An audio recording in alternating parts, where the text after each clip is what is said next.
Al sur del cuerpo.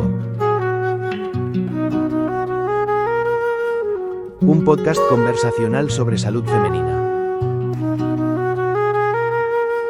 Dirigido, escrito y editado por Marta Fisio. Bueno, estamos aquí con Gema, psicóloga y nada, y especialista en TCA. Entonces me gustaría, Gema, que nos contase, pues bueno, quién eres tú y en qué proyecto estás metida ahora mismo. Vale. Bueno, primeramente muchísimas gracias por invitarme, tú ya sabes que soy fan desde el minuto uno y que me encanta, así que eso por un lado. Y bueno, ¿quién soy yo? Directamente soy una chica normal que me fascina toda la parte del mundo de psicología, por ello me adentré, y toda la parte del deporte y un poco toda esa parte de entender, ¿no?, la conducta humana. Yo soy psicóloga sanitaria, soy especializada en trastorno de conducta alimentaria y también en deportiva. ¿Cómo un poco me llevó todo esto de entender la psicología y querer un poquito estar dentro? Desde pequeña realmente, diría yo. Fue un poco como que siempre he sentido que tenía como una empatía diferente, inclusive muchas veces consideraba que era como un problema, porque era como de, creo que lloro demasiado con lo que le pasa a la gente de los demás. Pero no sé, creo que me dio una sensibilidad diferente a conocer la conducta humana como tal. Y volviendo un poquito a la pregunta de qué proyectos, yo estoy metida siempre entre mil cosas, un poco como tú. Es que si no parece que no vivimos. Y bueno, sí que es verdad que después de un periodo laboral en diferentes hospitales, en diferentes coles, la verdad que un palmarés bastante importante en diferentes recursos, pues me he lanzado a montar mi propio proyecto, que a nivel de Instagram es Gema Mindrun. Y bueno, conecto un poco lo que es la parte de psicología y el movimiento. Porque un poquito lo muestro desde ahí, porque al final es como mi mundo personal, que es esa pasión por la psicología desde diferentes perspectivas, y esa parte de movimiento, ya que es verdad que he sido atleta durante muchos años, tanto de gimnasia rítmica como de atletismo, y continúo moviéndome ahora. Y creo que era importante hacer un carácter preventivo a la hora de que el deporte es verdad que muchas veces es como la herramienta fácil para mancharla, de utilizarla a nivel cultural para dietas, cuerpos y demás. Entonces quería un poco poner ese grano de arena. Exactamente, que no sea ese arma de doble filo, ¿no? Bueno, ¿y por qué especializarte en TCA? Pues mira, esto llegó muy orgánico, diría yo. Es verdad que siempre me sentía como más conectada con el perfil perfeccionista, autoexigente y demás. No sé si tiene un poco que ver por el mundo en el que venía atrás, pues de la danza, de un poco deporte, que al final sí que es verdad que hay una parte de autoexigencia que hay que saber un poquito gestionar. Y bueno, pues directamente me enteré de que había un hospital cercano aquí en la provincia y quise realizar mis prácticas allí. Y sí que es verdad que gracias a ello, a la oportunidad que me dieron, encontré como mi rama, mi sitio, ¿no? Es verdad que al final el trastorno de conducta alimentaria es un abordaje muy complejo. No es solo, ya nos adentraremos bien, ¿no?, pero no es solo lo que se ve a nivel visual de una mala relación con la comida, con el cuerpo. Entonces es verdad que me permitía también desarrollarme por toda la parte de aprendizaje de gestión emocional desde la psicología, cuando empiezas a reconstruir un poco los ámbitos de la persona, ¿no?, en la fase de terapia. Así que fue un poco así, sí. Qué guay. Bueno, vale, pues ya para adentrarnos más en qué es un TCA es un trastorno de la conducta alimentaria, me gustaría que me explicase qué son exactamente los TCA y cuál es el porcentaje, si hay mucho porcentaje, mucha diferencia entre mujeres, hombres. Vale, pues a ver, yo lo voy a explicar de dos formas, ¿no?, ¿vale?, como dos perspectivas. Me voy a ceñir un poquito a lo que es el DSM-5, que es el manual diagnóstico que tenemos tanto psicólogo como psiquiatra, que es un poquito como lo más específico. El trastorno de conducta alimentaria como tal es una problemática, una alteración con la comida, con tu cuerpo, con el control, y que se nos divide en diferentes diagnósticos, ¿no? Tenemos la anorexia, que es un poco lo más llamativo, lo que se conoce a nivel social, que es una dieta muy restrictiva, mucho control, mucho miedo a engordar, y un poquito esa es la base de lo que conocemos. Después tenemos la bulimia, que es verdad que compagina un poco esa parte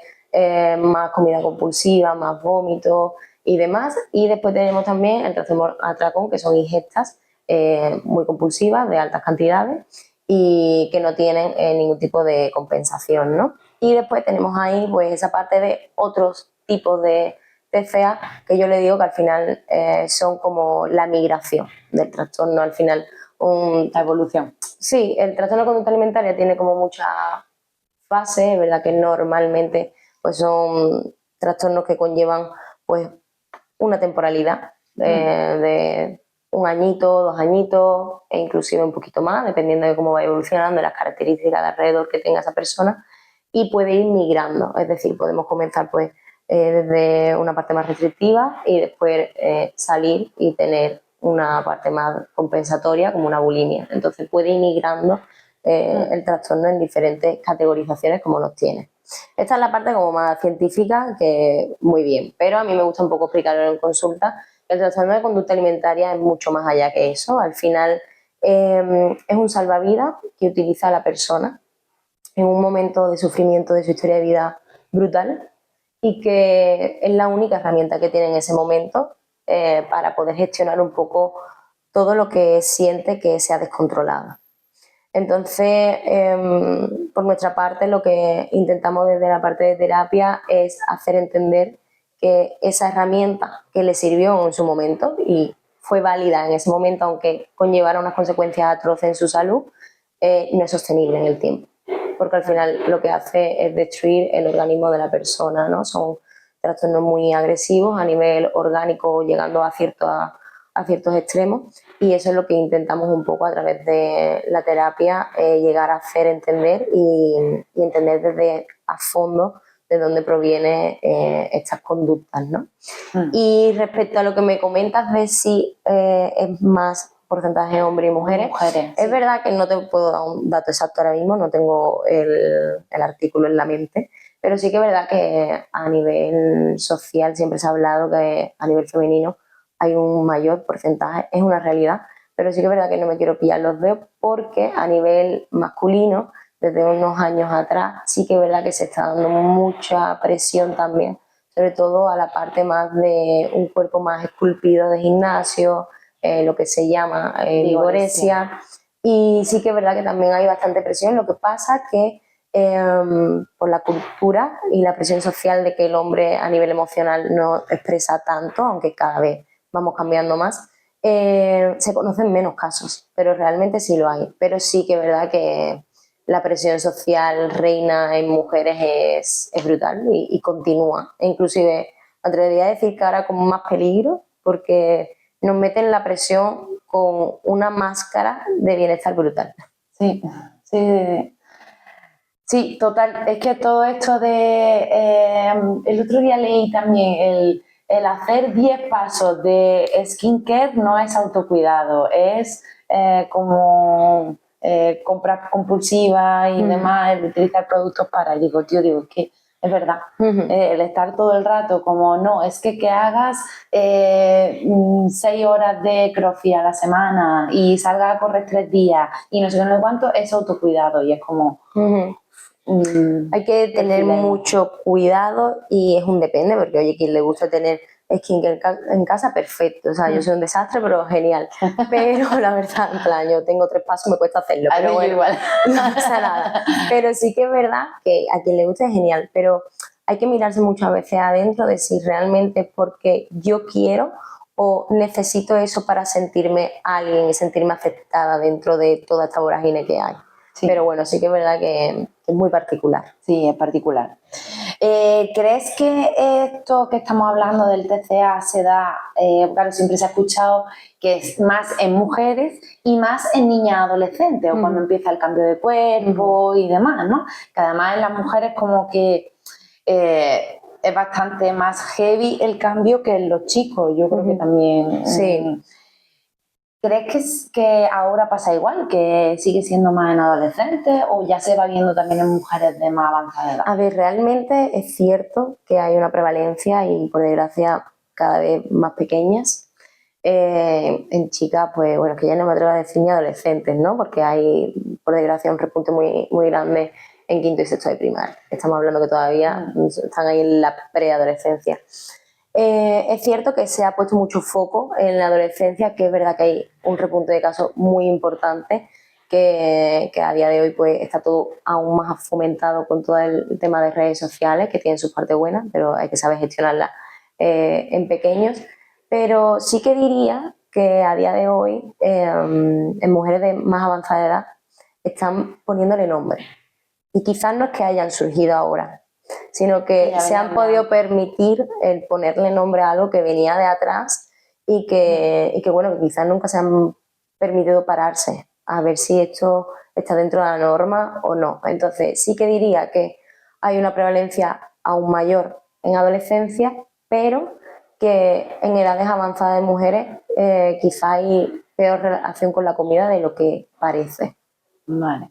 ¿Crees que tiene que ver con el miedo que nos están inculcando también a nivel social? Porque yo también lo veo, tiene que ser prácticamente imposible envejecer. En plan, no puedes envejecer. No puedes salirte una arruga, no puedes tener una mancha, no puedes, no sé, tu cuerpo no puede cambiar. Es que, joder, o sea, yo hace poco me reía con unos compañeros del entrenamiento del CrossFit porque decía, digo, joder, digo, es que yo ahora, con 35 años que tengo, digo, me encuentro mejor físicamente que hace 10 años, ¿sabes? A lo mejor mi cuerpo, si tú lo ves hace 10 años, pues, no sé, entro dentro de ese canon de belleza a lo mejor más aceptado, ¿sabes? Estoy más finita, estoy más tal, más tal. Digo, pero es que... digo, el cuerpo va evolucionando y gracias a Dios mi mente también ha ido evolucionando, ¿sabes? Ahora me gusto mucho más que cuando tenía 25 años también. Entonces, no sé, creo que no sé si tiene que ver o no tiene que ver. Pero... Hombre, sí que está habiendo mucha presión de esa parte, ¿no? De el envejecimiento no hay que retrasarlo lo máximo posible. Y bueno, no digo que no haya avances que te puedan permitir, bueno, porque a nivel visual puedas parecer como más joven, no voy a entrar yo ahí, pero yo creo que a nivel orgánico biológico es algo que no podemos luchar contra él, ¿eh? Bajo opinión mía personal es esto. Claro. Pero sí que creo que está frustrando mucho, porque al final volvemos a lo mismo, ¿no? Mujeres de más avanzada edad ya tenemos teléfono, inclusive hay mujeres o hombres, ¿no?, de esas edades que se manejan pichipichá con el teléfono, lo que hacen es ver noticias o salen noticias del corazón, tal, y sí que hay esa comparativa misma que también lo sufre adolescentes. Lo que pasa es que yo creo que hay esa presión, además también pues de la parte de la menopausia, de todo lo que viene, de lo poco que se habla de todo ese caso, pero que existe. Entonces sí que creo que está influyendo bastante. Además de que esta parte, ¿no?, que tú dices, como que me siento mejor ahora y más a gusto con mi cuerpo, a pesar de que quizás no se asemeja al canon de belleza estipulado, de más delgadez, más tal. Sí que considero que, por desgracia, llega ese aprendizaje excesivamente tarde. Pero sí que creo que viene todo por esa condición social de inculcarnos y de sellarnos a fuego que tenemos que entrar aquí, que si no es así no somos válidas, y cuando vamos cogiendo un poco más madurez, es como que todo empieza a coger la importancia que de verdad va teniendo en esos momentos. Lo que pasa es que obviamente cuando eres más adolescente, incluso preadulta, de 20, 20 y tantos, todo tiene unas intensidades mayores que están adecuadas a lo que es la parte emocional de esa etapa vital, pero que nos hace un flaco favor con toda esta parte de la presión social. Exactamente. Pero sí. Bueno, y todo esto que estamos hablando, claro, cómo influye el tema de la maternidad, porque imagínate, alguien que a lo mejor ha sufrido un trastorno de conducta alimentaria, se le ha dado el alta, ¿no? Con, yo qué sé, 20 y tantos años y de repente a los 30 se queda embarazada. ¿Crees que eso puede ser un detonante para que ese TCA vuelva a salir? Sí que es verdad que el tema de la maternidad en los trastornos de conducta alimentaria o mala relación con tu cuerpo y la comida es complicado. ¿Por qué? Porque al final es una etapa donde se focaliza mucho todo a lo que es el bebé y se pierde mucho el control de las circunstancias, porque al final es un crecimiento biológico donde ahí no hay tutía y no podemos intentar estar controlando las situaciones. ¿Qué ocurre? Que obviamente pues quien tenga una factorialidad predisponente, que sea sensible a toda la parte de mala relación con la comida, mala relación con tu cuerpo, es verdad que tiene, como yo digo a nivel coloquial, de permitirnos más papeletas para que pueda un poco detonar todo. Sí. ¿Qué sucede? Obviamente, si hay una persona que ha tenido el alta, pues obviamente tiene un informe, un bagaje donde tiene herramientas para gestionar esta situación. ¿Qué sucede? Que al ser tan explosiva a nivel emocional, pues puede suceder que yo no tenga las habilidades para poder llevar esto de una forma esa herramienta, claro, determinada. Entonces sí que es verdad que hay muchos casos que realmente cada vez son mayores en el periodo del embarazo. Lo que ocurre es que las mamás, pues como biológicamente y culturalmente se nos han enseñado, como que echan un poquito la vista al lado, porque lo que quieren es estar centradas exclusivamente en el cuidado de su bebé, que todo salga bien, y bueno, que después sí que suele detonar. También porque en el momento del embarazo y del posparto, o sea, en el momento de la maternidad, hay un cambio grande en el cuerpo. Que como tú dices, que no se puede tener el control sobre él, y ya no solamente cambió en el cuerpo, cambió en el cerebro. O sea, es que hay evidenciados, cambios que algunos son plásticos, o sea, que vuelven, pero hay otros que no vuelven. Entonces, como, claro, es heavy, es volver a jugar con otras redes neuronales distintas. Totalmente. Y entonces, enfrentarte con unas redes neuronales distintas a una situación que a lo mejor tú ya manejabas antes, pero ahora mismo tu cerebro tiene otras capacidades distintas, o no vamos a decir mejor, peor, nada, ¿no? En teoría siempre vamos a mejor, ¿no? Pero eso, completamente distinto. Sí, sobre todo el tema del ápice del cambio de cuerpo, que obviamente es inevitable porque es necesario en este proceso, es uno de los que más genera malestar en las mamás, por también, aparte de los cambios neuronales, que es una realidad en las estructuras, también sobre todo por la presión que hay a nivel social. Es decir, en el momento que hay una mujer que le cambia el cuerpo, hay tal educación cultural con que el cuerpo tiene que ser de esta forma y no hay una diversidad morfológica, y es una realidad, pero bueno, empieza a haber comentarios. Entonces, porque ha sucedido mamás que todavía ni lo han dicho porque están en ese periodo de ver que todo está bien, y poder dar la noticia de hay quien se ha tenido la fortuna que ha dicho ese comentario de estás embarazada, y hay quien ha tenido la mala fortuna de decir te has puesto más gorda o estás más gordita. Claro. Y es como, no tienes por qué comentar, quién te ha preguntado, ¿no? Para que tú hables de mi cuerpo. Exactamente. Entonces sí que ahí es donde empieza a haber esa presión a nivel femenino, porque la tenemos, de mi cuerpo empieza a cambiar y hasta que yo no diga que estoy embarazada no va a estar aceptado. Claro, sí. Entonces es una realidad que está ahí. Es real. Bueno, ya si nos metemos en el tema embarazo, la mujer embarazada se topa con muchísimos profesionales de la salud, ¿vale? Durante el momento del embarazo, sobre todo el médico, matrona, enfermero, enfermera. ¿Crees que alguno de las prácticas que se realizan a nivel de estos profesionales de la salud puede afectar a este tipo de conducta?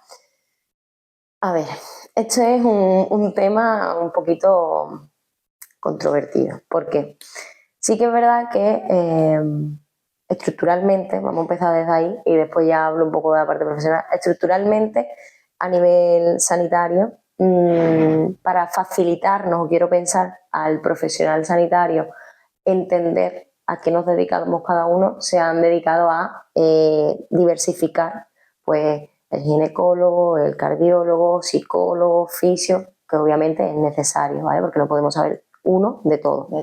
Pero creo que se ha olvidado a nivel estructural hacer la fusión de que cada uno tenemos un formato, pero que gracias a entre todos hacemos un cuerpo humano y una mente. Entonces, por este fallo estructural, que para mí considero que es un fallo, se ha perdido mucho el entendimiento de la conexión mente-cuerpo, que es lo que además se avala ahora como mucho a nivel de red, a nivel medios de comunicación y demás, ¿no? Conecta con tu cuerpo, conecta con tu mente y es como, sí, o sea, genial, vamos a hacer un hincapié ahí, pero a nivel estructural todavía eso no se ha cubierto. Entonces estamos mandando mensajes contradictorios continuamente, ¿no? A nivel profesional, obviamente, como yo siempre digo, no por ser psicólogo somos, y me pongo yo en mi profesión, somos seres de luz. Entendemos que para mucha gente sí.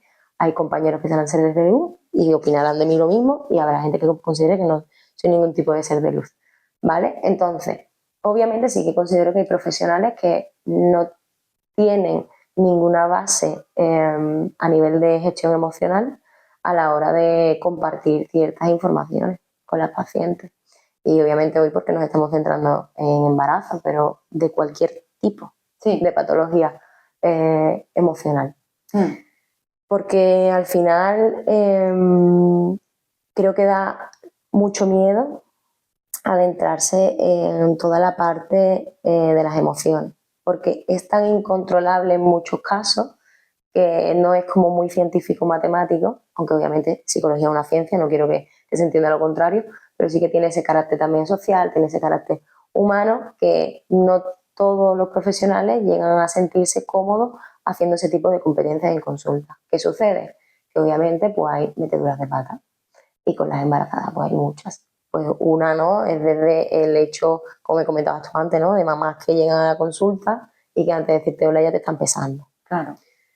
No quiero hacer como mucha abolición al profesional, entiendo que a nivel estructural, vuelvo a decir, el tiempo es el que es, la saturación es la que es y el sistema sanitario está como está.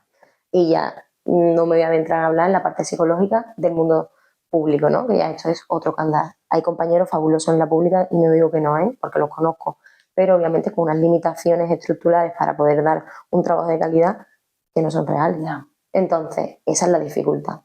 ¿Qué sucede? Que obviamente pues hay profesionales a nivel médico, a nivel ginecológico, a nivel fisio, a nivel que cometen muchísimos errores y que al final creo que no son conscientes por esa mente más simplista de yo me dedico pues a ginecología, de pensar en qué punto emocional puede estar esa mamá en ese momento y cuánto puede llegar a afectar es que tú a mí me digas, nada más verme, te veo un poquito sobrepasada, pero bueno, venga, súbete al peso. Entonces, como, ojo, cuidado, porque quizás tú no estás valorando mi entorno, mi situación, mi cultura, de dónde vengo, mi parte socioeconómica.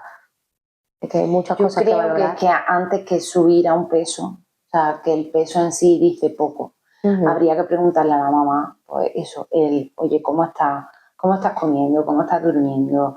¿Te estás moviendo? ¿Sabes? En plan, indagar un poco sobre hábitos que tenga la mamá, por ejemplo, antes de coger directamente y tú pénsate, es que has cogido 10 kilos, o uy, es que estás perdiendo peso, ¿sabes? Porque es que no... Sobre todo yo creo que también por toda esta parte de rapidez se ha normalizado mucho todo. Entonces, como te dice que duermo fatal, ¿qué tal? Es normal. Claro, te dice que me duele el estómago, todo es normal. Esos son los nervios, ¿vale? Pero ¿qué hago con esos nervios? Esto, o sea, claro, exactamente. ¿no? Porque a nivel patológico también, ¿no? Me duele el estómago, eso es que tiene mucho estrés. Vale, genial, perfecto, o sea, puede ser, ¿eh? No voy a ser yo quien te lo diga. Pero ¿qué hago con esto? ¿Qué hago con esto? Exactamente. O sea, no... ¿Cómo lo gestiono? Entonces siempre se queda zapatita y colgante porque es como no te puedo derivar a salud mental ni a la parte de psicología porque bueno, pues el cupo ahora mismo es el que es y el servicio a nivel público es el que es. Pero sí que es verdad que considero que sobre todo esas mamás que tienen esos factores de trastorno de conducta alimentaria más sensibles que pueden detonar o que están detonados porque está inclusive pasando un proceso de alta, ¿no?, de trastorno de conducta alimentaria o de mala relación con la comida, puede ser un detonante para que todo el trabajo que yo esté haciendo con mi profesional se quede totalmente en el suelo. Si tú pudieras hablar con tanto matrona, gine, obstetra, o sea, con la gente, hablo de maternidad porque nos estamos dedicando a esto, ¿no? ¿Qué señales, o sea, qué consejo podrías darle a ellos de decirle, oye, mira, si ves estas señales, derívamelo? Sí que es verdad que hay como señales de alarma, ¿no?, como yo les llamo. esa parte de mucha preocupación con el peso, esa parte de mucha preocupación con preguntas de cuando todo esto termine, cuando yo ya tenga el bebé, voy a volver a estar como antes. ¿Cuánto voy a tardar? Más o menos qué oscilación tiene en la bajada de peso, pero ¿es retención de líquido o es peso a nivel graso? Todas estas preguntas donde hay mucha indagación, que entiendo que es muy difícil porque las consultas es el tiempo que es y es complicado detectar algo que necesito más tiempo, ya son señales de alarma.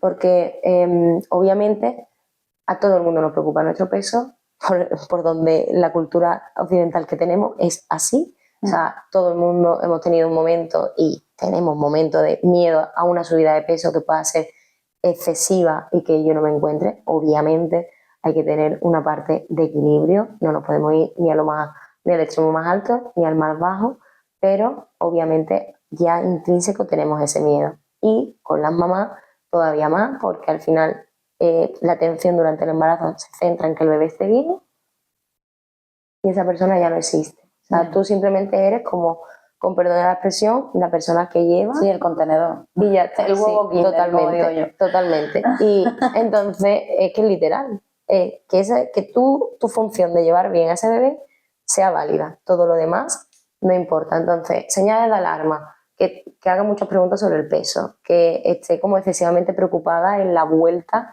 en un posparto de cómo me voy a encontrar, cómo no me voy a encontrar, voy a poder volver a hacer todo lo que quiero, voy a volver con mi cuerpo, con mis tallas, toda esa parte. Y también con la parte alimentaria. Obviamente hay que tener un plan alimentario equilibrado en general, pero todo el mundo, ya fuera parte de la maternidad, pero sobre todo que en la parte de maternidad muchas veces ya hay como... Con tanta restricción también, claro, ¿no? De alimentos. Y sobre todo que hay como un exceso de autoexigencia a la mamá. Es decir, aparte de la restricción, tienes que comer más a la plancha, darle los nutrientes necesarios, no salirte tanto del plan, tal. Entonces ya ahí, en el momento que ya estamos poniendo esa gotita, ya esto es un predisponente para que todo pueda llegar a saltar, dependiendo de cómo tengas tú tus partes de factores multifactoriales, como yo digo, ¿no? Pero claro, ya en ese momento ya tú estás sembrando. Entonces, en el momento que en el proceso del embarazo, en las revisiones, tú ya estás viendo que no se sale para nada del plan alimentario, inclusive te pide que le revises el plan alimentario, que si puedo tomar esto, si no, si lo otro. Que cuántos gramos de tal, un café o dos, o 1,5 o... Mucho cuidado, que no quiero decir que sea como el único factor predisponente, que puede ser una mamá simplemente que tiene mucho miedo y que lo quiere hacer lo mejor posible, pero ya ahí está dando una detonación a nivel de bienestar personal, incluso ya no entrando no solamente en trastorno de conducta alimentaria, no estoy bien, ya, porque estoy excesivamente rumiativa en que todo salga perfecto. ¿Y cómo podría abordarse este tema de la prevención y el acompañamiento más empático? Vale, yo aquí sí que más que la parte de profesionales, porque tampoco quiero como darle más trabajo que real del que tenemos todos con los sistemas que tenemos, pero sí que considero que a nivel estructural deberían de hacer pues ese trabajo de formación, básicamente. Sí que es verdad que yo cuando trabajo con mamás me interesa mucho su red social y su red de apoyo. Creo que es súper importante. A nivel familiar, a nivel de amistades, a nivel de también cómo ella se percibe a sí misma y de cómo tiene estructurada su vida, ¿no? Esa parte más de independencia. Me parece que cuando ya te quedas embarazada no puedes hacer nada sola. Esa símil, ¿no? Que muchas veces me han dicho que parece que estoy enferma. Y es como de, es que no sé qué está pasando con esta sensación de que no puedo coger ni una bolsa. Obviamente todo tiene su momento y sus periodos. No te voy a decir que a último trimestre, que está ya a punto, vayas a hacer cosas excesivas, vayas a hacer... Obviamente no, porque no te lo requiere el momento de etapa vital en que te encuentras, pero que desde el minuto 1, que yo ya comunico mi estado, yo ya empiece la sociedad a ponerme restricciones, es que me está haciendo inútil y me estoy sintiendo mal conmigo misma. Entonces sí que es verdad que me centro mucho en la red de apoyo, donde pues haya una pareja, unos padres, unos amigos, unos familiares que me entiendan y que yo estén abiertos a que yo pueda expresarles cómo yo estoy. ¿Cómo estoy? ¿Cómo me siento? Sobre todo porque se tiende mucho al de que a lo mejor yo digo, pues que no me siento bien. Es normal, son las hormonas. ¿Vale? Sí, obviamente es una coctelera de hormonas en la parte del embarazo, pero también son válidas en al menos entenderme en qué momento hormonal o emocional que me está llevando toda esta multifactorialidad estoy. Exactamente. Entonces sí que obviamente soy consciente, que también quiero lanzar un poco esa parte, que no todo el mundo tiene la suerte de tener una red social ni una red de apoyo tan fuerte, ¿no? Pero sí que al menos que si en algún momento del periodo encuentras que a pesar de tu red social o de la gente que puedas tener a tu alrededor, no te llegas a encontrar o no llegas a encontrar un poco esa persona que pueda ser como más imparcial a la hora de darme una devolución, quien pueda plantearse y se lo plantee la parte de un profesional de la rama de psicología. Psicológico, sí. Bueno, todo está hablando del embarazo, pero es que el posparto... Es que es un temón. A ver, ¿qué quiere que te diga? es que a mí me gusta más el posparto, ¿qué te digo? A ti te gusta, no sé qué te gusta a ti más como oficio de suelo pélvico, pero... No lo sé, o sea, es que a mí la parte de posparto me gusta mucho porque es donde la mujer se siente más vulnerable, ¿sabes? Pero porque tú eres muy emocional, Marta. Que tú eres muy emocional y partimos de la base que tú eres uno de esos profesionales que da gusto. Claro, yo lloro con ellas.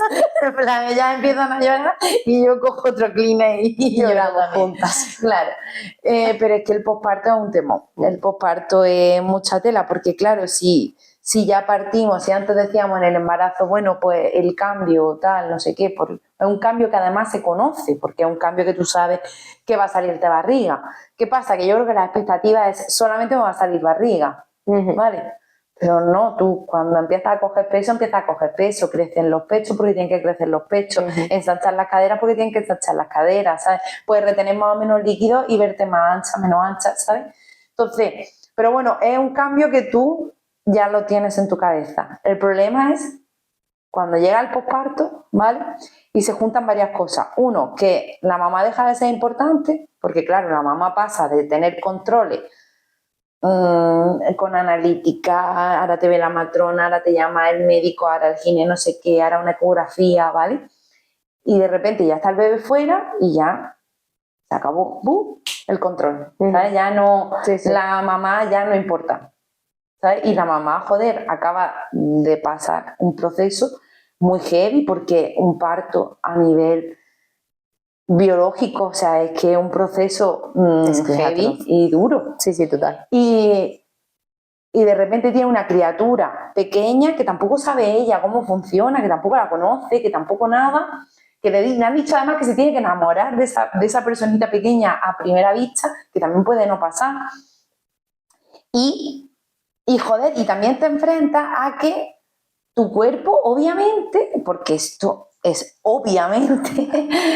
no, miramos, por favor, es obvio. Sí. Obviamente, o sea, tú acabas de dar a luz, han pasado horas, han pasado días, han pasado semanas, tú no puedes volver a estar en el estado de antes de dar a luz. Es decir, podría pasar, porque cuerpos hay muchos y, en fin, cada uno es de una manera, pero lo más normal es que no pase. Entonces, todo esto en relación al TCA, ¿qué tal? Es que, ¿qué tal? Eso digo yo, ¿qué tal? cuando me llegan estas cosas. Es complicado. Primeramente porque, como tú dices, ¿no? A lo largo del periodo del embarazo, hasta que llega el parto, las mamás sacan esa resiliencia de aguante de, venga, tengo que aceptar estos cambios, porque es lo que me toca para que mi hijo venga bien o mi hija. Pero en el momento que ya tu hijo o hija sale de ti, ya no somos tan autocompasivas con nosotras. Ya es como, además que el mensaje social es como, nada, tienes que volver a como estabas antes. Al 200%. Y yo creo que uno de los fallos más grandes es ponerte la expectativa de volver a algo que fuiste en su momento. O sea, no vas a retornar a esa parte, nunca. Es que igual que cuando tienes 30 no se retorna a los 20, cuando tienes 20 no se retorna a los 15. Pero esto no quiere decir, ni lo quiero lanzar desde que vas a ir a peor, al revés. No, o sea, es que puedes ir inclusive a mejor. Exactamente, ¿sabes? Exactamente. Lo que pasa es que es tan difícil, con toda la presión que hay, intentar tener contigo misma un buen lenguaje, porque es que ya de por sí tienes el lenguaje negativo normalmente cuando tienes el bebé, de que te sientes una inútil, ¿vale? ¿Qué hago? O sea, y más si eres primeriza, o sea, ya eso, obviamente quien tenga más experiencia pues será diferente, aunque también lo vive, ¿eh? Porque siempre me dicen que como que es diferente, lo viven diferente, porque ya viene un poco la culpa de ya no voy a atender tanto al otro chico, ahora viene otro, pero bueno, las que son, centrándonos en las primerizas, hay muchísimo miedo a cómo gestiono yo que una criatura depende totalmente de mí y que tiene que estar sano, que estar bien yo también, porque dicen que si yo no estoy bien, ¿cómo voy a cuidar a alguien?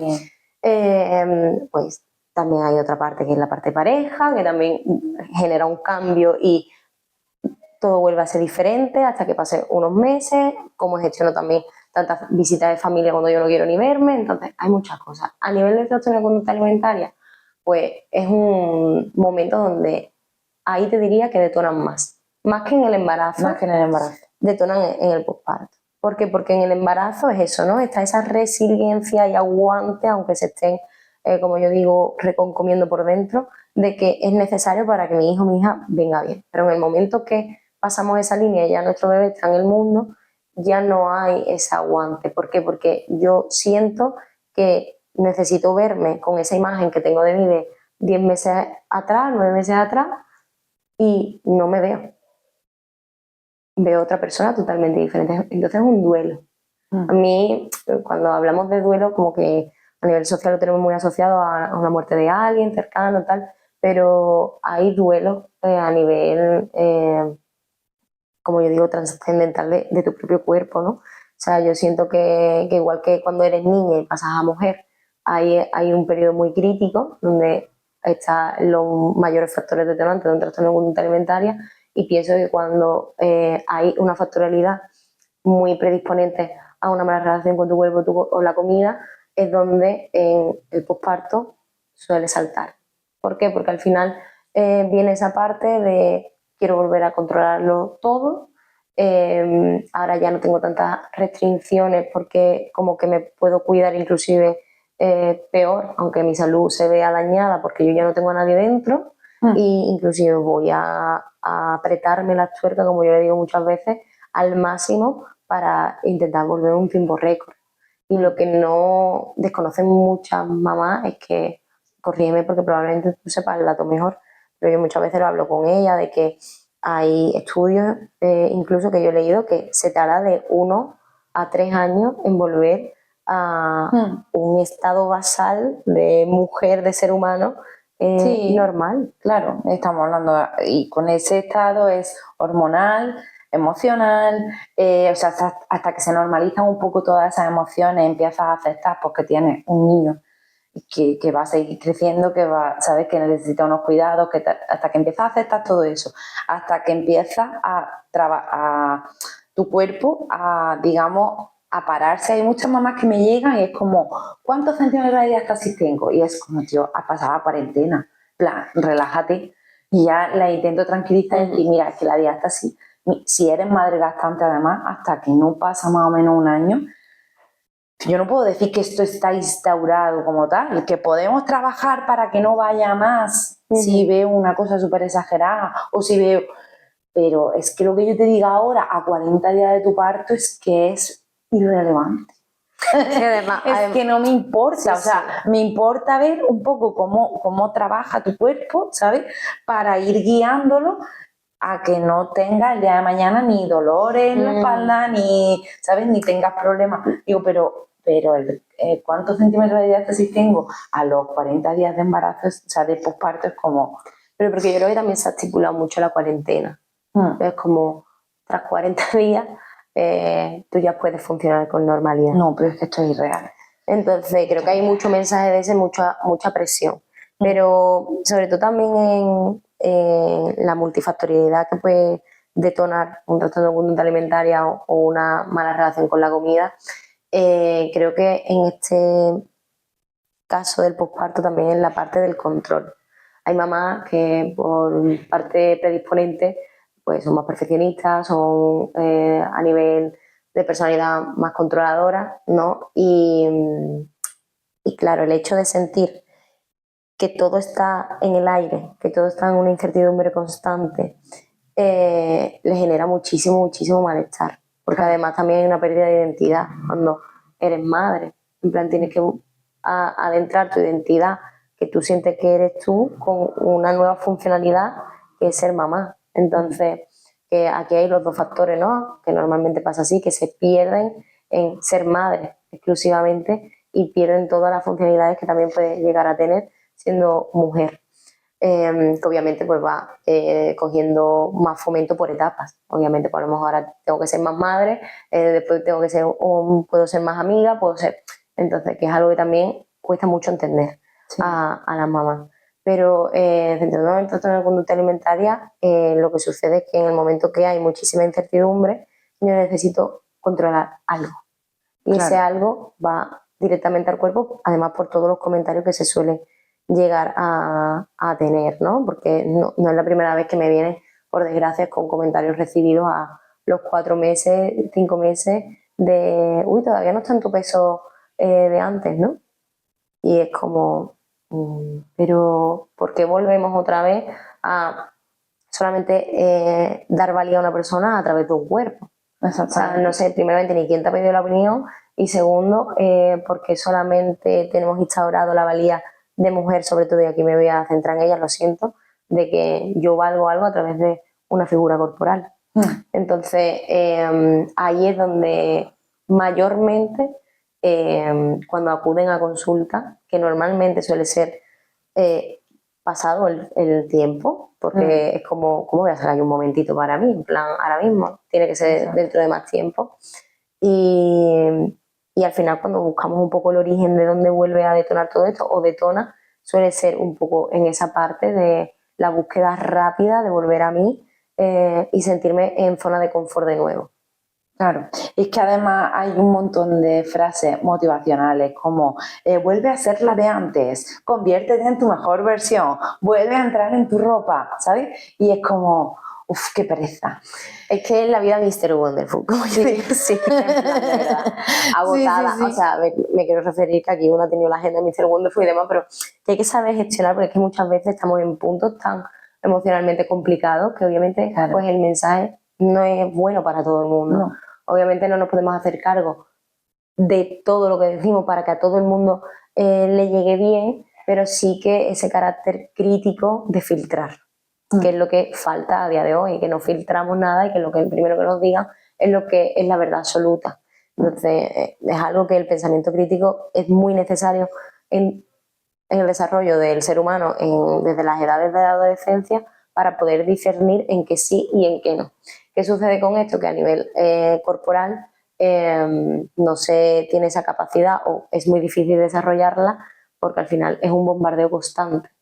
Es como el tema de la talla, ¿no? Entra en tu talla, es como, pero si voy al Zara y tengo 5, 6, 7, 8 tallas, ¿por qué no podía coger la talla? En la misma tienda. Porque no voy a coger la talla que yo necesito, ¿no? Claro. En plan, no fuera parte de las personas que puedan llegar a tener una talla superior a las que normalmente hay en tiendas que, bueno, pues por internet, ¿verdad? Que tienen más dificultad, pero pueden llegar a obtenerla. Pero, porque tengo que volver a entrar en la 36, por ejemplo, si es que yo ahora mismo no estoy en la 36, estoy en la 40. Cómoda, claro, exactamente. Entonces, pero claro, ya en el momento de que llegamos al rango de 38, 40, ya es que hay una parte tintada de que se ve mal. O sea, en el momento que cambias de década, esa, de la 30 a la 40, ya... sí, totalmente. Mal. Entonces, las mamás lo pasan muy mal y hay ese objetivo rápido de volver a entrar donde entré, inclusive en consulta, por poner un ejemplo, ¿no? Hay mamás que tienen ese vaquero en el armario que le determina que vuelven a estar como antes. Y al final es como, yo siempre les digo, es una parte sintomática, porque al final es una comprobación, donde yo quizás no utilizo pues un metro, ni utilizo un peso y demás, pero yo estoy utilizando un pantalón que a mí me da esa medición donde yo estaba como antes. Entonces, es muy castigador. O sea, yo normalmente cuando empezamos a trabajar y vemos, pues, por supuesto hay un protocolo de sesiones previas donde se determina en qué momento estamos, dónde no estamos, si se determina trastorno conducta alimentario, se determina una mala relación con la comida, porque son puntos diferentes, ¿no?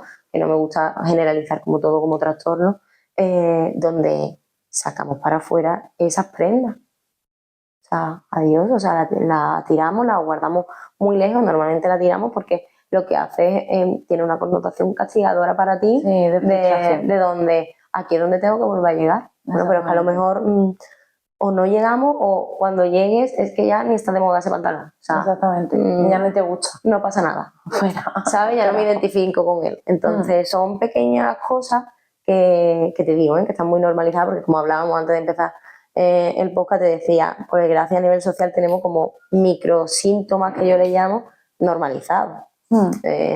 Frases como de humor con los alimentos, con la ropa, con la vuelta al gimnasio en enero, la vuelta al gimnasio en septiembre, el despilforre en las navidades, en verano. Entonces, como hay micro cosas que a nivel social, por desgracia, están normalizados y que yo la primera, a pesar de ser profesional, pues también me he visto un poco llevada por la ola, ¿sabes? Y muchas veces como, espera, que no, que esto no es por aquí. Entonces, es verdad que es muy complicado. Como estábamos hablando de esas frases motivacionales que son de mierda, con perdón, no sirven para nada. Claro, ¿cómo podríamos darle la vuelta? Es decir, ¿qué enfoque podría ayudarnos a construir una relación un poco más compasiva con el cuerpo? Yo creo que lo primero sería intentar no decirnos esas frases e intentar no compararnos con nadie, ni en redes sociales, ni nada de esto, ¿vale? Porque, como decíamos al principio, cada cuerpo es un mundo, cada una de nosotras es un mundo. Yo hay algo que siempre le digo a las mamás y es, tú conoces a alguien, las que me vienen primerizas, ¿no? Que es como, pero es que no sé quién, ya está de no sé cuánto y no sé quién ha entrado ya. Y digo, mira, ¿tú conoces a alguien que haya dado a luz más de una vez? Que sí, claro, pues mi madre o mi tía o mi tal. Digo, pregúntale si sus embarazos fueron iguales. No tuvieron nada que ver. Digo, ¿y su posparto?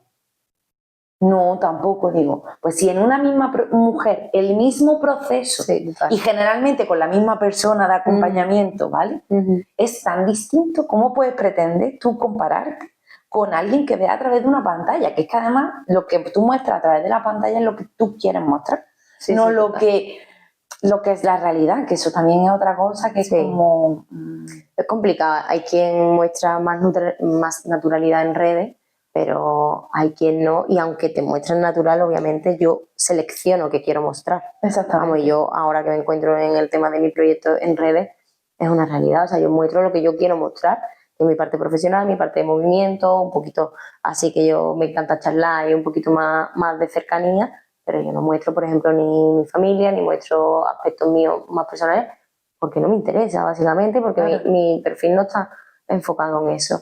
Entonces, es cierto que la parte comparativa y el hablarte bien va por racha. O sea, yo entiendo, ¿vale? Porque tampoco quiero aquí lanzar el mensaje de siempre hablarte tal, siempre, nunca compararte. Obviamente es inviable, todo el mundo lo hacemos a lo largo del día, inclusive hay gente que más de una vez, pero obviamente ahí es donde digo la necesidad de saber gestionar y de saber volver a tu centro, ¿no? Como yo le llamo. Obviamente, pues el ver comparativa, el ver comentarios de mierda, como he dicho antes, que no sirven para nada, pues me tambalea mi centro, mi autoconocimiento, mi autoestima de, uy, quizás no es tanto como yo lo pienso, ¿no? Quizás tienen razón.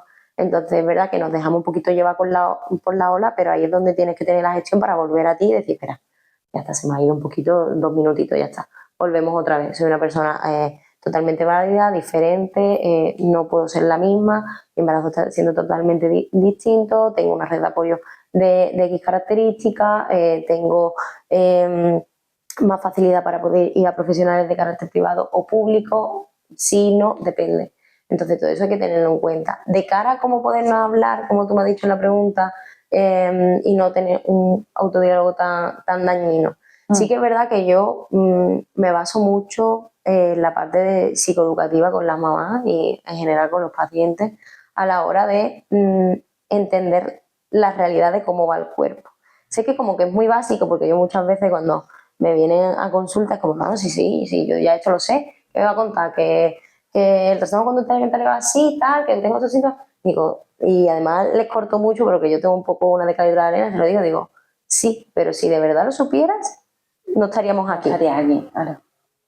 ¿Sabes? Entonces, una cosa es que tenemos como mucha sobreinformación de todo y pensamos que sabemos de todo, y otra cosa es que sepa integrar la información dentro de mí. Entonces, sí que es verdad que me gusta mucho esa parte de la perspectiva hasta más biológica y científica, es decir, cómo va el cuerpo de una mujer, además la mamá que a la hora del embarazo lee mucho, hay muchas de ellas, como que leen muchísimos libros, como que se informan mucho, no todas, no tienen por qué leer todas, pero como que normalmente siempre que se interesan más, que si la médica, hay como una pediatra muy famosa, que si tal, que si cual.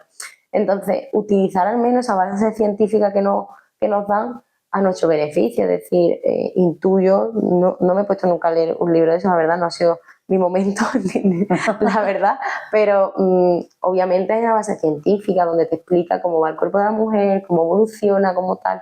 Entonces yo sí que les invito mucho a que se basen en esa evidencia de que si mi cuerpo tiene un proceso y es que necesito y es que hay de 1 a 3 años que yo vuelva a nivel orgánico y biológico a estar estabilizada, no puedo acelerar el proceso, o sea, no es real. No. Entonces, un poquito lanzarlo desde ahí y desde la parte de él lo estoy haciendo lo mejor que pueda. Exactamente. Vale, y bueno, y ya si nos vamos un poquito más allá, una vez que ya pasa el posparto, claro, esa mujer tiene que alimentar a ese niño. En el momento en el que el niño o la niña, ¿no?, empieza a tomar alimentos, ¿crees que eso podría ser otro detonante? Hay como dos perfiles. Es verdad que ninguna mamá de la faz de la tierra, básicamente diría, va a querer hacer daño a su hijo, ¿vale? Que esté en condiciones óptimas. Entonces, sí que es verdad que está la mamá que tiene mucho miedo de quizás proyectar esos miedos alimentarios que puede llegar a tener a su hijo o a su hija y se va al polo de todo lo quiero hacer perfecto, no quiero salirme ni un mínimo de la línea de lo que es una alimentación equilibrada con mi hijo o mi hija para que no trasladarle ni proyectarle nada, y está la que un poco tiene ese perfil miedosa también, pero que inclusive ese miedo proyecta al hijo o a la hija. Entonces sí que es verdad que cuando está en ese punto, normalmente mi recomendación es que asista a un profesional de la psicología y tenga apoyo psicológico. No tanto por lo que pueda llegar a proyectar a sus bebés, ¿no?, que como que todos los profesionales de la salud siempre ponen el foco en la protección del bebé, sino al menos de la forma que yo lo trabajo, la proyección hacia ellas. Porque es un sufrimiento tan grande el tener en la mente la lucha que ellas mismas tienen con su cuerpo y con la alimentación, más la lucha y la culpabilidad que se meten por cómo lo estarán haciendo con su hijo y su hija, que es agotador. Es que está, ya de por sí, como siempre hablamos, el embarazo y el posparto es agotador. Es agotador. Tener ese factor añadido es tremendo, ¿no? Y al final genera pues más irritabilidad, muchísimo más nerviosismo, muchísima culpa, y que inclusive el trastorno de conducta alimentaria o tu mala relación con la comida aumente contigo misma. Porque al final no se nos puede olvidar que muchas veces la función del trastorno de conducta alimentaria usualmente es de un formato castigador, ¿no?, hacia unas mismas, de hacerte daño a través del comportamiento. Entonces, muchas veces cuando sucede este tipo de casos, hace que aumente hacia ti. Entonces, es verdad que sí que lo más recomendado es, llegando ya a este punto, un acompañamiento psicológico, al menos para detectar y ubicar en qué punto se está encontrando la situación. Sí. Bien, pues ya para finalizar, Gemma, si pudieras dejarle un mensaje, así como recap del podcast, ¿vale? A las mujeres que tienen una mala relación con la comida o que sospechan que tienen una mala relación con la comida. Vale, a ver, como punto principal me gustaría sobre todo dar un mensaje de que no están solas, de que no son culpables de nada por poder tener este tipo de conductas, ¿vale? Que al final, como explicaba al principio, es un salvavidas que en algún momento puntual de la vida mujeres o hombres pueden utilizar de cara a poder mantenerse en ese sufrimiento que están pasando y transitando, que obviamente no es la herramienta sostenible de cara a tenerla a lo largo de los años, porque al final te está haciendo daño hacia ti misma, pero que obviamente a través de un profesional pueden llegar a encontrar otro tipo de gestión.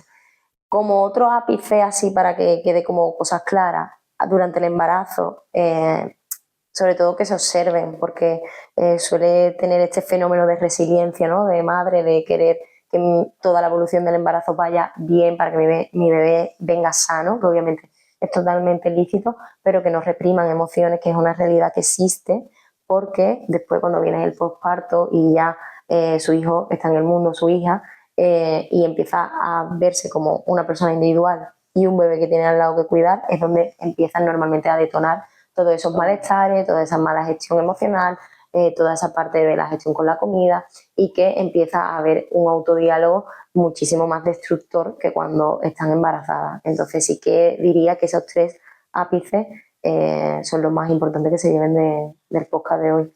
Pues genial, Gemma, muchísimas gracias. Ya por último, si nos quieres decir dónde te podemos contactar o dónde te podemos encontrar. Vale, pues bueno, primeramente gracias a todos por escucharnos y a ti, Marta, por invitarme, que siempre sabes que es un placer. Y nada, a mí me pueden encontrar en redes sociales, en el Instagram de Gemma Mindran. Allí tienen un enlace donde pueden contactarme a través de vía WhatsApp para quien necesite pues tanto información de las sesiones, de si alguien quiere empezar un proceso de terapia e inclusive de saber un poco de mi formación antes de adentrarse a su proceso, ¿no? Como yo siempre digo, creo que es importante conocer la formación de un profesional a la hora de seleccionar el profesional que le va a acompañar. Así que nada, un besito.